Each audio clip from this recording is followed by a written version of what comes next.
अस्सलामुअलैकुम। GTV news के साथ मैं हूं फाइका मौज़म और मैं हूं मोहम्मद मुज़म्मिल हुसैन। हेडलाइंस आप जान चुके। बुलेटिन में सबसे पहले जिक्र करेंगे कराची में जारी मैट्रिक के इम्तिहानात के हवाले से।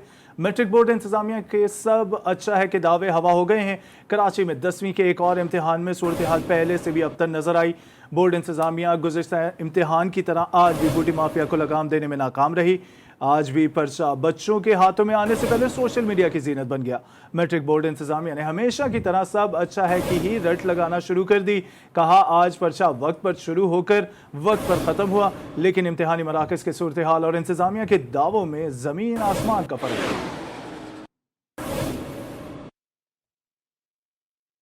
आईना उनको दिखाया तो बुरा मान गए।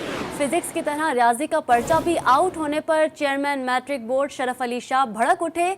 जी न्यूज़ की रिपोर्टर की खबर की तरदीद करते हुए साथ ही सियासी बयान भी दे डाला। बोले, पर्चा बेशक आउट हुआ मगर अपने वक्त पर और इम्तिहानी मरकज में आउट हुआ है 9 बजे के बाद, और वो इम्तिहानी मराकज़ में आउट हुआ है।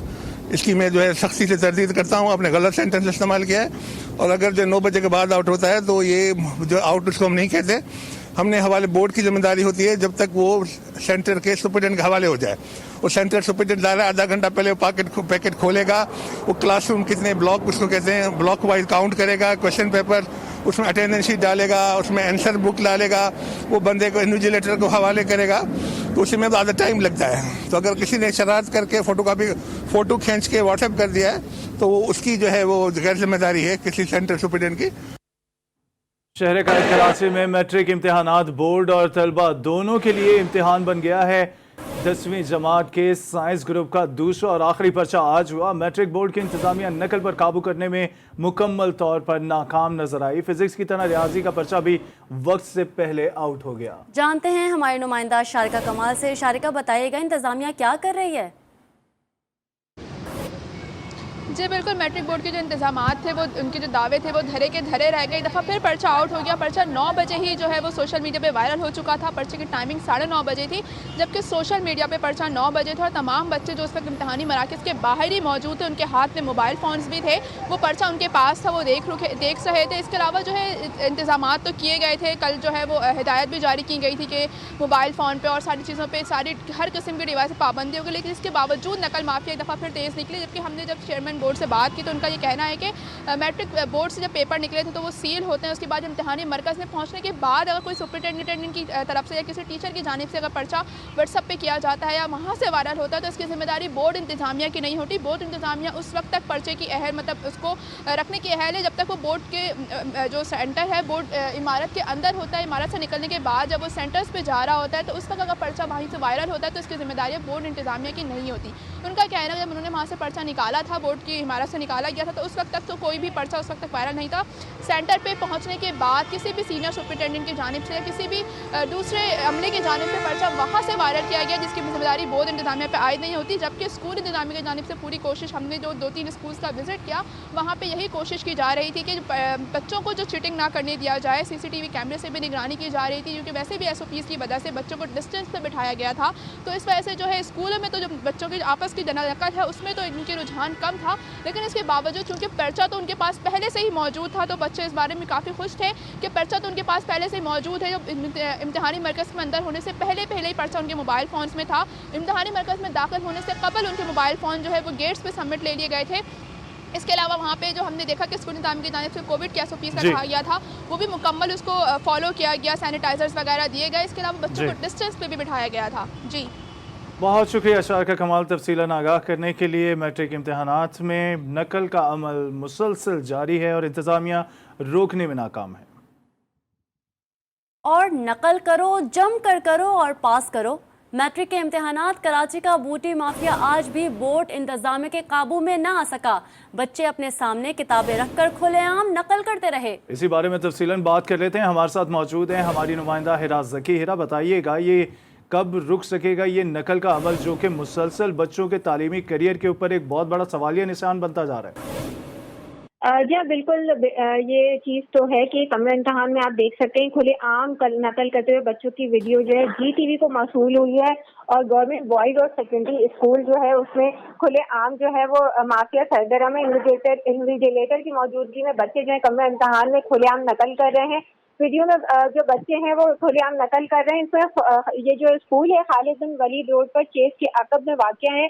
जबकि जब बात हुई हमारी इंतजामिया से तो स्कूल इंतजामिया जो है नकल माफिया से लाइल्म नजर आती है। और ऐसा कई बार हुआ है कि जब मैट्रिक इम्तहान होते हैं या किसी भी स्कूल में या कॉलेजेस में जब एग्जाम्स होते हैं तो नकल माफिया जो है वो वैसे भी सरगर्म नजर आती है और इस पर हमेशा कमेटियां बिठा दी जाती हैं, नोटिस किए जाते हैं, लेकिन इन पर कोई अमल नजर नहीं आता। जिसके बाद जो है इसी तरह जब भी एग्जाम किए जाते हैं बच्चों के उस वक्त जो है ये नकल माफिया इसी तरह सरगर्म नजर आती है। जी, खुलेआम नकल जारी है और इंतजामिया बिल्कुल लापरवाही का मुजाहरा कर रही है। हिरा ज़की हमें अपडेट कर रही थी, शुक्रिया आपका। सिंध में आज भी मैट्रिक के इम्तिहानात में पर्चा आउट होने की रिवायत बरकरार है। केमिस्ट्री का पर्चा पेपर शुरू होने से पहले ही आउट हो गया। बूटी माफिया ने दिन ही दिन में हजारों रुपए कमा लिए। तफसीलात इस रिपोर्ट में देखिए।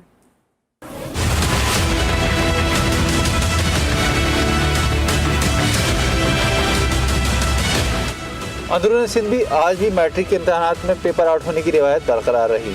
पन्नू आकिल और नौशेरो फिरोज में केमिस्ट्री का पर्चा वक्त से पहले ही आउट हो गया। नवाब शाह बोर्ड इंतजामिया ने आंखें बंद कर ली। इम्तिहान से पहले पर्चा आउट हो गया। हलशुदा पर्चा 1000 से 2000 रुपए में तलबा ने हासिल कर लिया। बूटी माफिया ने हलशुदा पर्चों के जरिए हजारों रुपए बटोर लिए।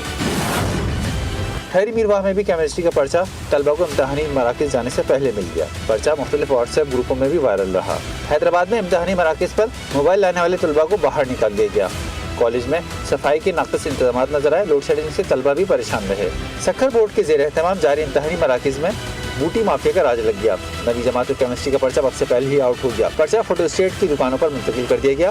हलशुदा पर्चा 500 रुपये में फरोख्त किया गया। इंतजामिया बूटी माफिया के आगे बेबस हो गई। मीरपुर खास में भी इम्तिहानी मराकज़ में बूटी माफिया का राज नजर आया। मुख्तलिफ इम्तिहानी सेंटरों पर नकल कराने वाले सरेआम पुलिस की मौजूदगी में नकल कराते नजर आए। उम्मीदवारों की जानिब से खुलेआम इम्तिहानी मराकज़ में मोबाइल फोन का इस्तेमाल भी नजर आया। मैट्रिक इम्तिहानात में जारी नकल की खबरों पर हैदराबाद तालीमी बोर्ड ने एक्शन ले लिया। तुलबा पर इम्तिहानी मराकज़ में मोबाइल फ़ोन लाने पर पाबंदी लगा दी। जो तुलबा मोबाइल साथ लाए उन्हें बाहर निकाल दिया गया। इसी बारे में तफसीलन जानेंगे। हमारे साथ मौजूद हैं आमिर जैदी। आमिर, बताइएगा उन तलबा को क्या दोबारा अंदर जाकर इम्तिहान देने की इजाज़त मिली? जी बिल्कुल, आज जो है मैट्रिक के पेपर था, आर्ट्स के ग्रुप का पेपर था। उसमें जो तलबात आए थे वो इम्तिहानी मराकज़ में अपने साथ मोबाइल फोन लेकर आए थे, जिस पर जो है इम्तिहानी मराकज़ में मोबाइल फोन जिन तलबा के पास थे उनको इम्तिहानी मराकज़ में बैठने इम्तिहानी मराकज़ के अमले ने जो है मना कर दिया और उनको कहा कि ये मोबाइल फोन जो है आप अपने घर रख कर आए। तो जिन तालबात के पास वो मोबाइल फोन थे उन तालबात ने जो है क्लासरूम से बाहर निकाल दिया। इसके बाद क्लासरूम एहतजाज करते हुए कहा है कि मोबाइल फोन जो है इसकी इजाजत थी कि मोबाइल फोन आप साथ ला सकते हैं, लेकिन जब आज हम मोबाइल फोन लेके आए तो इम्तिहानी मराकज़ के अमले ने हमें क्लास से बाहर निकाल दिया है। अब हमारा घर दूर है, हम फोन कैसे रखेंगे, इसलिए हमें जो है क्लास में बैठने की इजाजत दी जाए। कुछ देर की बात के बाद जो है इम्तिहानी मराकज़ के अमले ने तलबा से मोबाइल फोन अपने कब्जे में लेते हुए तलबा को इम्तिहानी मराकज़ में बैठने की इजाजत दे दी। मैं आपको ये भी बता चलूं कि आमिर जैदी, बहुत शुक्रिया आपका अपडेट करने के लिए। इस्लामिया कॉलेज यूनिवर्सिटी पेशावर के तलबा अपने मुतालबात के हक में सरापा एहतजाज हैं। तलबा ने यूनिवर्सिटी रोड को बंद कर दिया है।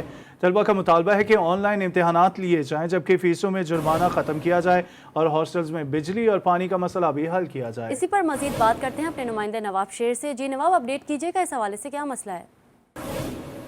बिल्कुल, इस्लामिया कॉलेज पेशावर के तलबा जो है वो इस वक्त अपने मुतालिबात के हक में सरापा एहतजाज है और उन्होंने जो है वो यूनिवर्सिटी रोड को हर किस्म की ट्रैफिक के लिए बंद कर दिया है।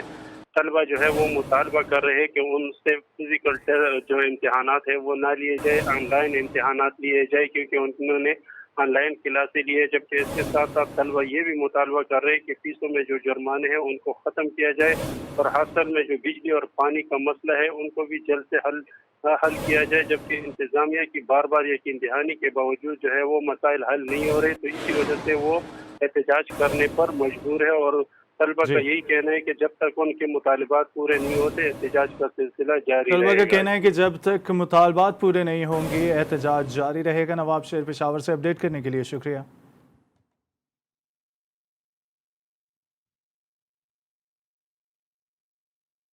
आगे बढ़ें, बताएं आपको Islamabad high court New York flat case में आसिफ अली जरदारी की पेशी के मौके पर सिक्योरिटी के सख्त इंतजाम किए गए हैं। आसिफ जरदारी ने नैब इंक्वायरी में जमानत के लिए इस्लामाबाद हाई कोर्ट से रुजू कर रखा है। साबिक सदर के वकील ने जमानत कबल अज गिरफ्तारी से मुतालिक अदालत में पेशी के लिए कमरा अदालत के बाहर तक एम्बुलेंस लाने की इजाज़त तलब कर ली। इसी बारे में तफसीलन जानेंगे। हमारे साथ मौजूद हैं नुमाइंदा आदिल हुसैन। आदिल, आपसे जानना चाहेंगे क्या अपडेट्स हैं आपके पास आज की इस पेशी के हवाले से? जी बिल्कुल, साबिक सदर आसिफ अली जरदारी इस वक्त इस्लामाबाद हाई कोर्ट जो है पहुंच चुके हैं। साबिक सदर Asif Ali Zardari high court gate से पैदल जो है कमरा अदालत तक पहुंचे हैं। उन्होंने एक दरखास्त दायर की थी एम्बुलेंस के लिए कि वो जो हाई कोर्ट का गेट है उससे कमरा अदालत तक के दरमियान जो है वो अपनी गाड़ी या एम्बुलेंस में जो है उनको अंदर आने दिया जाए, जिस पर आज जो है साबिक सदर आसिफ अली जरदारी गेट से जो है वो पैदल इस्लामाबाद हाई कोर्ट का जो कमरा अदालत है उसके अंदर पहुंचे हैं। उनके साथ ही जो रुखसाना बंगश है जो साबिक मेंबर रह चुकी हैं कौमी असम्बली के, साथ ही सहर कैमरान जो कि सेनेटर रह चुकी हैं वो भी आसिफ अली जरदारी के हमरा हैं। साबिक आसिफ अली जरदारी ने जो कीमती फ्लैट है न्यूयॉर्क में, उस फ्लैट में जमानत कबल गिरफ्तारी के लिए इस्लामाबाद हाई कोर्ट से रुजू किया है। चीफ जस्टिस नसर मिल्ला और जस्टिस हामिद फारूक पर मुश्तमिल डिवीजन बेंच जो है कुछ देर बाद केस पर समाप्त करेगा। जो फारूक नायक हैं वो भी इस वक्त कमरा अदालत के अंदर मौजूद हैं। नाब के प्रोसिक्यूटर भी जो है वो भी कमरा अदालत के अंदर मौजूद है। इसके साथ ही जो गुज़श्ता रोज आसिफ अली जरदारी की जानिब से दरखास्त से जमानत दायर की गई थी, उस अदालत ने उसकी जमानत की मुस्तरद कर दी थी और ये कहा था कि आसिफ अली जरदारी जब कमरा अदालत में पेशी के लिए कमरा अदालत के बाहर तक एम्बुलेंस लाने की इजाज़त तलब कर ली। आदिल हुसैन हमें अपडेट कर रहे थे, शुक्रिया।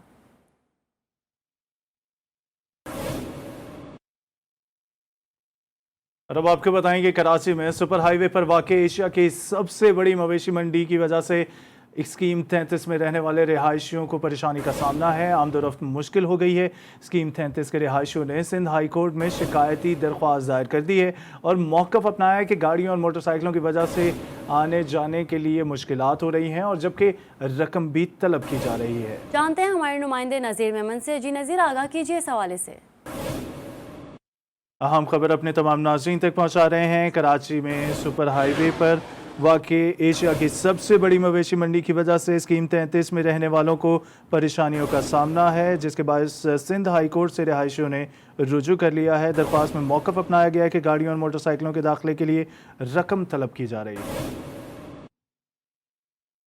पेशावर में ईद के करीब आते ही मवेशी मंडियों की रौनकें बढ़ गईं।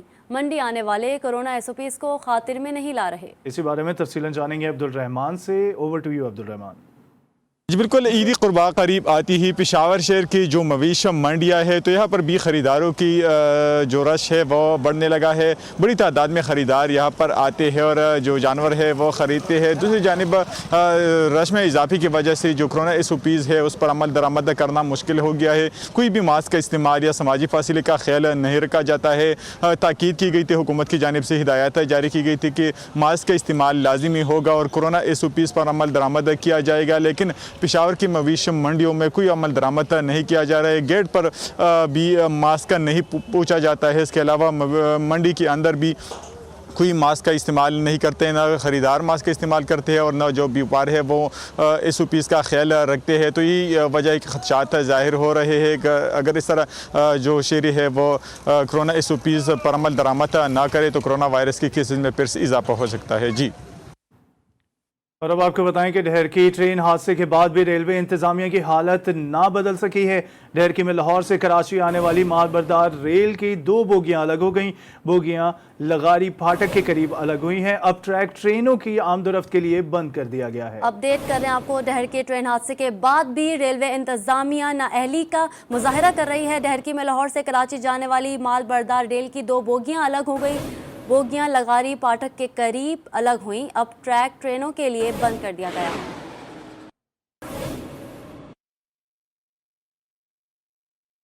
2 माह से मुलजिम को जेल में बंद किया हुआ है, चालान पेश क्यों नहीं किया? रिपोर्ट 1 माह में जमा ना हुई तो तौहीन अदालत की कार्रवाई करेंगे। सुप्रीम कोर्ट ने असलहा बरामदगी के मुलजिम गुल रहमान की 1 लाख रुपए के मचलकों के एवज जमानत मंजूर कर ली। इसी बारे में तफसीलात जानेंगे। हमारे साथ मौजूद हैं इब्रार हुसैन। इब्रार, अपडेट कीजिएगा इस केस के हवाले से। जी बिल्कुल, सुप्रीम कोर्ट में असला बरामदगी के जो मुलजिम गुल रहमान की दरख्वास्त जमानत पर समाअत हुई है और सुप्रीम कोर्ट का 14 रोज में चालान पेश न करने पर केपीके हुकूमत पर इजहार बरहमी। जस्टिस काजी भाई ईसा ने कहा कि 2 माह से मुलजिम को जेल में बंद किया हुआ, चालान पेश क्यों नहीं किया? अंग्रेज कानून बनाकर गया मगर हम 1947 से आज तक इस पर अमल नहीं कर सके। केपीके हुकूमत की कानून के तहत असला बरामदगी के मुलजिम को इतना अर्सा जेल में रख सकती है, जबकि इस तरह के मुकदमात का 2 रोज में फैसला होना चाहिए था। जस्टिस काजी भाई ईसा ने मजीद कहा कि तहकीकात मुकम्मल करके 14 रोज में चालान बहुत शुक्रिया आपका। और अब आपको बताएं कि पुराने डीजी का नहीं, अब मेरा सिस्टम चलेगा। नए डीजी एसबीसीए ने पुराने डीजी के अहकामात मुअत्तल करते हुए 8 असिस्टेंट डायरेक्टर्स के तबादले रोक दिए हैं। मज़ीद तफसीलात जानते हैं अपने नुमाइंदे खावर हुसैन से। जी खावर, क्या माजरा है, या आगाह कीजिएगा। जी बिल्कुल, नए director general Sindh building control authority Saleem Raza ने साबका डीजी के अहकामात जो है मुअत्तल कर दिए हैं। साबका डीजी शमसुद्दीन सुमरो जाते जाते बड़े पैमाने पर सिंध बिल्डिंग कंट्रोल अथॉरिटी में उखाड़ पछाड़ करके गए थे, अफसरान के तबादले करके गए थे। जब नए डीजी ने ये मामला संभाले तो उन्होंने उन अहकामात को मुअत्तल कर दिया है। जराये का ये कहना है कि गुज़श्ता रोज सिंध बिल्डिंग कंट्रोल अथॉरिटी में एक बड़ी बैठक हुई थी जिसमें डीजी बिल्डिंग कंट्रोल अथॉरिटी ने तमाम मामलात का जायजा लिया और उनका ये भी कहना था कि साबका डीजी बिल्डिंग कंट्रोल अथॉरिटी के मामलात को बहुत खराब कर चुके हैं, अब उन मामलात को सही करने का वक्त है और वो उन्हें कुछ टाइम चाहिए और वो तमाम मामलात को बेहतर करेंगे और जो मामलात साबका डीजी उलझा कर गए हैं उसको बेहतर बनाएंगे और अफसरान और जो मुलाजमीन हैं उनको भी उन्होंने एतमाद में लिया कि जो एतमाद में लिया है। नए डीजी एसपीसीए ने पुराने डीजी के अहकामात मुअत्तल करते हुए 8 असिस्टेंट डायरेक्टर्स के तबादले रोक दिए। बहुत शुक्रिया खावर तफसीलात के लिए। लाहौर हाई कोर्ट में पसंद की शादी का केस, फरीकैन ने एक दूसरे की आंखों में मिर्चें डालने का इल्जाम लगा दिया, पुलिस ने पकड़कर थाने में बंद कर दिया। इसी केस के हवाले से तफसीलन जानेंगे। हमारे साथ मौजूद हैं मुस्तासन नदीम। मुस्तासन, आप बताइएगा ये क्या मामला है, तफसीलन आगाह कीजिए। जी, ये जैसे तालिया नीलम के हाल में पसंद की शादी करने वाला जोड़ा जब सुबह 8 बजे पेश हुआ तो उससे पहले जो लड़की के वालदा और नसीम और उसकी खाला और दीगर लोग मौजूद थे और जब अभी केस की समाअत शुरू नहीं हुई थी तो उन्होंने जो है ना अपनी बेटी और दामाद पर जो है ना मिर्चें फेंकने की कोशिश की, जिस पर चीखों पुकार शुरू हो गई। दोनों फरीकैन आपस में गुत्थम गुत्था हो गए। हाई कोर्ट की जो मौके पर मौजूद सिक्योरिटी थी वो उन्होंने आगे मामला रफा दफा कराया और लड़की की वालदा और खाला को जो पकड़ कर जो है ना कंट्रोल रूम में लेके बाद थाने में करवा कर एफआईआर करवा दी। इस बाद केस की जब समाअत हुई, थाना अनारकली पुलिस ने दोनों खवातीन के खिलाफ मुकदमा दर्ज कर लिया। मुस्तहसन हमें अपडेट कर रहे थे, शुक्रिया।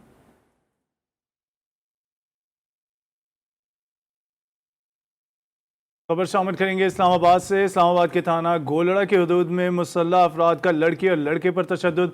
आईजी इस्लामाबाद काजी जमील रहमान ने नोटिस ले लिया, जिसके बाद पुलिस ने फुर्तियां दिखाना शुरू कर दी। मजीद 2 मुल्जिमान फरहान और अताउर रहमान को भी गिरफ्तार कर लिया गया है। पुलिस ने इससे कबल मरकजी मुल्जिम उस्मान को भी गिरफ्तार करने का दावा किया था। अहम खबर है आप तक पहुँचा रहे हैं।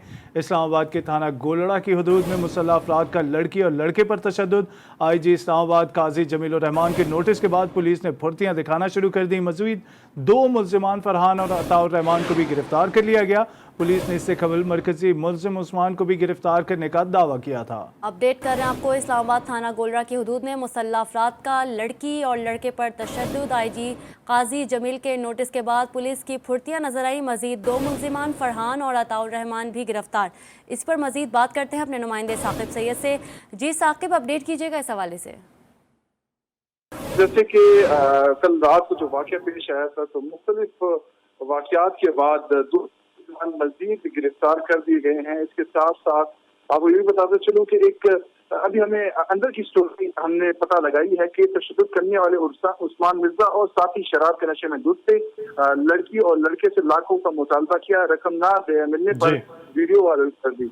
इसके साथ साथ ये बता चलूं कि अपार्टमेंट उस्मान मिर्जा का था। असला समेत अपार्टमेंट में दाखिल हुआ। मुतासर लड़की ने उस्मान के दोस्त से अपार्टमेंट की चाबी ली। जी, बहुत शुक्रिया तफसीलात के लिए साकिब। दीगर खबरों में आपको बताएं, मुल्क में कोरोना से अमवात का सिलसिला जारी है। गुज़िश्ता 24 घंटे में मज़ीद 17 मरीज इंतकाल कर गए। कोरोना से अमवात की मजमूई तादाद 22,469 हो गई। एनसीओसी के मुताबिक एक रोज़ के दौरान कोरोना के मजीद 1517 मरीज सामने आ गए। मुल्क में कोरोना के मस्बत केसेस की शरह 3.2% रही। वज़ीर-ए-आज़म इमरान खान ने अपने ट्विटर पैगाम में कोरोना के हवाले से मौसर इक़दाम पर एनसीओसी मेंबरान, एहसास प्रोग्राम टीम और स्टेट बैंक को मुबारकबाद दी है। वज़ीर-ए-आज़म ने कहा कि वो कोरोना वबा की सूरत हाल पर काबू पा लेने के बाद अल्लाह ताला की रहमत के शुक्रगुजार हैं। मुशीर तिजारत अब्दुल रज़ाक दाऊद ने अपने ट्विटर पैगाम में कहा है कि माली साल 2020-21 में ऑस्ट्रेलिया को पाकिस्तानी बरामदात में 33% इजाफा हुआ। ऑस्ट्रेलिया को बरामदात 28 करोड़ 10 लाख डॉलर्स हैं। माली साल 2019-20 में ऑस्ट्रेलिया को बरामदात 21 करोड़ 10 लाख डॉलर्स थी। मुशीर तिजारत ने कहा कि बरामदात में इजाफे पर मुतालिका इदारे और अफसरान को मुबारकबाद पेश करता हूँ। खबर है कराची से। कराची के इलाके गुलबाई में पानी की किल्लत और बिजली की बंदिश से इलाका मुकीनों का एहतजाज जारी है। मुजाहिरीन ने मरकजी चारा को बंद कर दिया है। एहतजाज की वजह से गुलबाई, आगरा ताज समेत लियारी के मुख्तलिफ इलाकों में ट्रैफिक जैम की सूरत हाल है। सड़कों पर गाड़ियों, ट्रकों और मोटरसाइकिलों की लंबी कतारें लग गई हैं।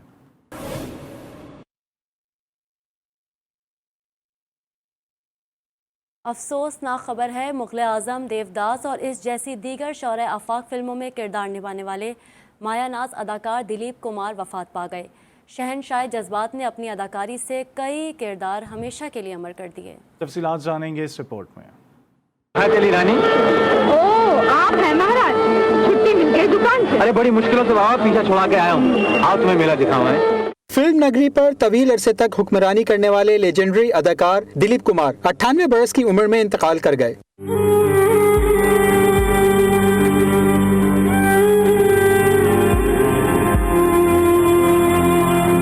दिलीप कुमार मुंबई के पीडी हिंदूचा अस्पताल में जेर इलाज थे। उन्हें सांस लेने में दुश्वारी की शिकायत पर अस्पताल लाया गया था।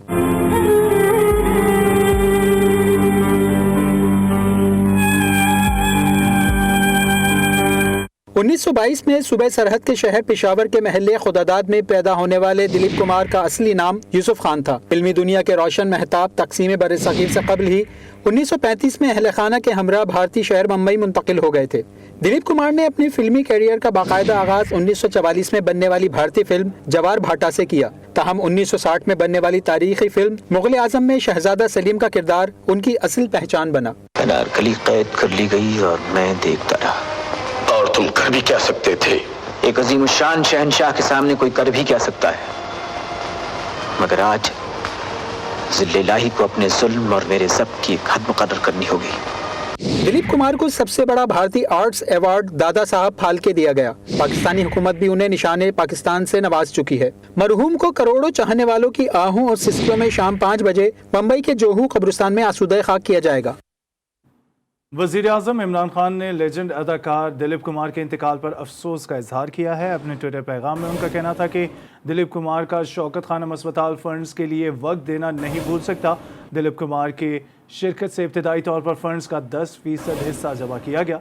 वज़ीर-ए-आज़म ने कहा कि पाकिस्तान लंदन में दिलीप कुमार ने इमदादी रकम जमा करने में मदद की। वज़ीर-ए-आज़म इमरान खान ने मज़ीद कहा कि दिलीप कुमार अजीम अदाकार थे। लेजेंड अदाकार दिलीप कुमार के इंतकाल पर मुल्क की दीगर सियासी शख्सियात ने भी इजहार ताज़ियत किया है। सदर आरिफ अलवी ने कहा कि गम की घड़ी में दुखी खानदान के साथ हैं। वज़ीर आला पंजाब उस्मान बुज़दार ने कहा कि दिलीप कुमार ने कई दहाइयों तक फिल्म बीनों के दिलों पर राज किया। सेनेटर फैसल जावेद ने दिलीप कुमार के दर्जात की बुलंदी की दुआ की। ए भाई गाड़ी रोक दो, मेरी बीवी को अस्पताल पहुंचा दो भाई साहब। ए भाई साहब, ए भाई साहब, ए भाई, ए भाई साहब।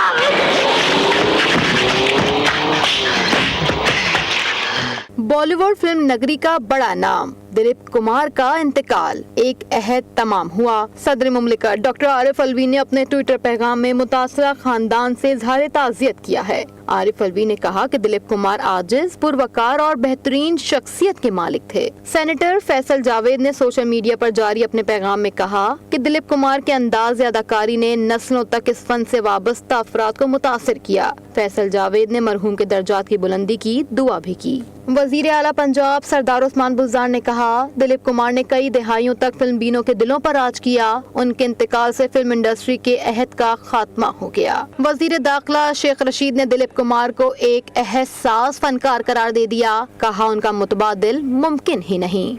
मुआविन खुसूसी बराए इत्तलात तो आला तालीम कामरान बंगश ने फर्जंद पेशावर के इंतकाल पर कहा कि मरहूम अदाकार ने हमेशा पेशावर की मोहब्बत को सीने से लगाए रखा। शहर पेशावर बॉलीवुड अदाकार यूसुफ खान को हमेशा याद रखेगा। महकमा मौसमियात के मुताबिक आज मुल्क के बेशतर इलाकों में मौसम शदीद गर्म और खुश्क रहेगा। गिलगित बल्तिस्तान, कश्मीर और मुल्हिका इलाकों में आंधी और गरज चमक के साथ बारिश का इम्कान है। गुज़िश्ता 24 घंटों में कश्मीर, बालाई खैबर पख्तूनख्वा, गिलगित बल्तिस्तान और खिलात में गरज चमक के साथ बारिश हुई। सबसे ज़्यादा बारिश आज़ाद कश्मीर में रिकॉर्ड की गई। एक ब्रेक के बाद हाजिर होंगे हेडलाइंस के साथ। आप देखते रहिए GTV।